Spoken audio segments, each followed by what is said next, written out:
नमस्कार। 2019 में लोकसभा चुनाव के लिए समाजवादी पार्टी और बहुजन समाज पार्टी में गठबंधन हुआ था। बीएसपी को 10 सीट आई थी उस चुनाव में, समाजवादी पार्टी को सिर्फ 5। और उसके बाद सपा और बसपा दोनों की राहें जुदा हो गई थी, अलग हो गई थी। मायावती जी अपने रास्ते, अखिलेश जी अपने रास्ते। अब मायावती की तरफ से एक नया और बड़ा खुलासा हुआ है उस गठबंधन के टूटने पर को लेकर। मायावती जी ने कहा है कि 2019 के लोकसभा चुनाव के नतीजे आने के बाद अखिलेश यादव ने मेरा फोन उठाना तक बंद कर दिया था, और मेरे ही नहीं, मेरी पार्टी के किसी भी बड़े नेता का वो फोन नहीं उठा रहे थे, ना मेरा ना कि मेरे किसी सहयोगी का। और इसके पीछे मायावती जी वजह बता रही कि अखिलेश जी बहुत दुखी थे, नाराज थे कि उनकी केवल 5 सीटें क्यों आई और बसपा की 10 क्यों आ गई। ये रहस्योद्घाटन किया है बहन कुमारी मायावती जी ने। और ये ऐसा नहीं कि जुबानी जमा खर्च है, ये ऐसा भी नहीं कि एक्स पे लिख दिया ना। एक बुकलेट बनवाई है बीएसपी ने, जिसको बीएसपी अब उत्तर प्रदेश भर में बांटेगी, ये बाई इलेक्शंस जो आ रहे हैं उसमें, और आगे भी उसका उपयोग करेगी। वो करीब 60-59 पन्नों की एक बुकलेट है, और उस बुकलेट में मायावती जी ने इस बात का रहस्योद्घाटन किया कि समाजवादी पार्टी के साथ जो 2019 का गठबंधन था वो क्यों टूटा। मायावती जी उस अपनी किताब में, बुकलेट में कह रही हैं कि फिर पार्टी का स्वाभिमान बचाए रखने के लिए गठबंधन से अलग होना पड़ा, क्योंकि अखिलेश यादव ने तो फोन उठाना ही बंद कर दिया था हमारा। मायावती उस बुकलेट में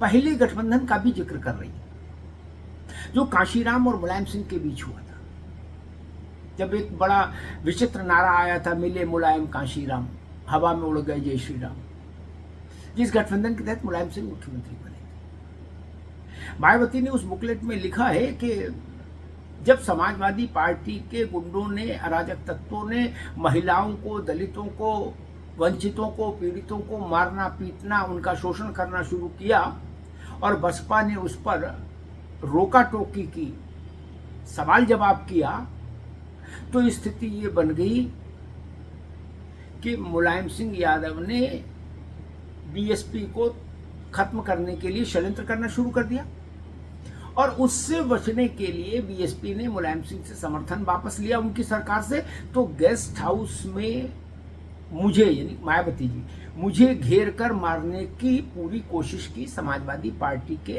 अराजक तत्वों ने। मायावती सफाई दे रही कि इसलिए फिर वो गठबंधन टूटा, क्योंकि मेरे प्राणों पर ही संकट पैदा कर दिया था समाजवादी पार्टी के लोगों ने, नेताओं। इन दो उदाहरणों के जरिए मायावती अपने वोटर को ये समझा रही हैं कि समाजवादी पार्टी क्यों खतरनाक है, समाजवादी पार्टी से क्यों दूर रहना चाहिए, क्यों सावधान रहना चाहिए, आदि आदि। और इस बाई इलेक्शन में ये किताब मायावती ने अपने नेताओं से, कार्यकर्ताओं से कहा कि घर घर जाइए और घर घर बांटिए, कुंडी खटखटा के, दरवाजा खुलवा के किताब देके आइए, ताकि लोग पढ़ें, समझें और जानें कि बीएसपी की रीति क्या है, नीति क्या है, चाल क्या है, चरित्र क्या है, चेहरा क्या है। अब इस पर एक राजनीतिक विवाद तो शुरू हो ही गया कि भाई अखिलेश यादव ने फोन उठाना बंद किया था कि नहीं किया था, और इसकी सफाई केवल अखिलेश जी के अलावा कोई दे भी नहीं सकता कि उन्होंने फोन उठाना बंद किया था, ये मायावती जी गलत कह रही। लेकिन हाँ, समाजवादी पार्टी के नेता और अखिलेश जी की करीबी राजेंद्र चौधरी जरूर ये कह रहे हैं कि ये निराधार बातें हैं, और सब लोग अखिलेश यादव के व्यवहार से परिचित हैं, उनके स्वभाव से परिचित हैं, उनका ऐसा व्यवहार ही नहीं है जैसा इस आरोप लगाया जा रहा है। लेकिन चूंकि अब आरोप एक बड़े नेता की तरफ से आया है, वो भी इन राइटिंग आया है, लिखत पढ़त में, और राजनीति में असंभव कुछ भी नहीं, और दुख और निराशा के क्षणों में कुछ भी हो सकता है। बीएसपी के साथ गेस्ट हाउस, मायावती जी के साथ गेस्ट हाउस में जो हुआ, वो भी मेरे ख्याल से भारत के इतिहास में एक अजीबोगरीब घटना थी कि एक दलित महिला नेता को जान से मार देने की कोशिश की जाए, उसके साथ शारीरिक बदसलूकी करने की हिमाकत की जाए। ऐसी घटना शायद ही कभी हुई हो।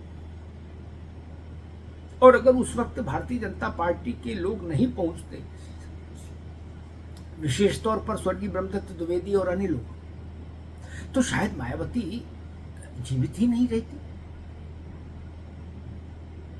ये राजनीति में, इसीलिए मैंने कहा हो कुछ भी सकता है, कैसे भी स्थिति बन सकती है और उस पर कैसी भी क्रिया और प्रतिक्रिया आ सकती है। अब मायावती ने ये नया शोषण छोड़ा है और इससे वो क्या लक्ष्य साधना चाहती हैं उपचुनाव में, ये भी देखना होगा। और पिछले 1-2 महीनों से अगर आप ऑब्जर्व करेंगे, देखेंगे ध्यान से, तो मायावती जी बेहद सक्रिय हैं इस वक्त, पार्टी संगठन के स्तर पर भी सक्रिय हैं और अपनी सार्वजनिक टिप्पणियों के कारण को लेकर भी सक्रिय हैं। देश और उत्तर प्रदेश का कोई भी ऐसा बड़ा मसला नहीं है जिस पर मायावती तत्काल अपनी टिप्पणी नहीं दे रही है इस वक्त। हालांकि ये उनका नैसर्गिक स्वभाव नहीं है, मूल स्वभाव कभी नहीं। कई बार बड़ी बड़ी घटनाएं हो जाती थी, वो कोई प्रतिक्रिया नहीं देते थे, लेकिन अब वो छोटी से छोटी घटना पर प्रतिक्रिया दे रही हैं, ताल ठोक कर प्रतिक्रिया दे रही हैं और प्रतिक्रिया देकर राजनीतिक, जो देश में राजनीतिक विमर्श है उसको भी प्रभावित कर रही हैं। राहुल गांधी का अमेरिका में जो वक्तव्य आए 2-3 विवादित, उन पर मायावती ने जो टिप्पणियां की वो देश भर में चर्चा का हिस्सा बनी, विमर्श का हिस्सा बनी। तो इसलिए मायावती जी इस वक्त प्रोएक्टिव मोड में है पॉलिटिक्स के, और इसी कड़ी में उन्होंने समाजवादी पार्टी को लपेट लिया एक 59 पन्ने की एक बुकलेट जारी करके। और मजे की बात यह कि वो चाहती हैं, उनका निर्देश है अपने कार्यकर्ताओं को कि इस किताबिया को, इस बुकलेट को घर घर पहुंचाओ, हर आदमी पढ़े। तो क्या मायावती समाजवादी पार्टी के साथ अपनी नाराजगी कहिए, अपने 36 का आंकड़ा कहिए, उसको ग्राउंड जीरो तक ले जाना चाहती हैं? और इसका एक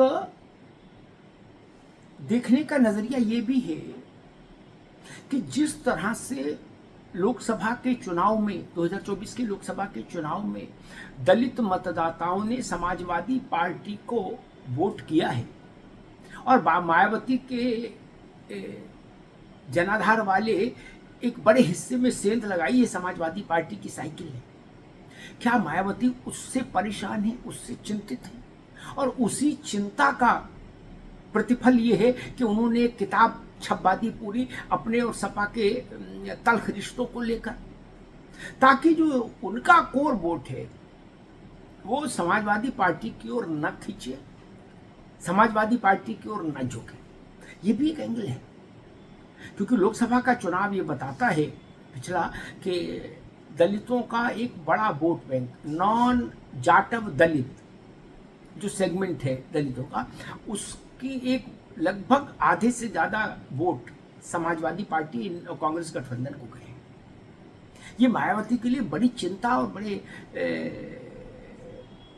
चिंता और चिंतन दोनों का विषय है।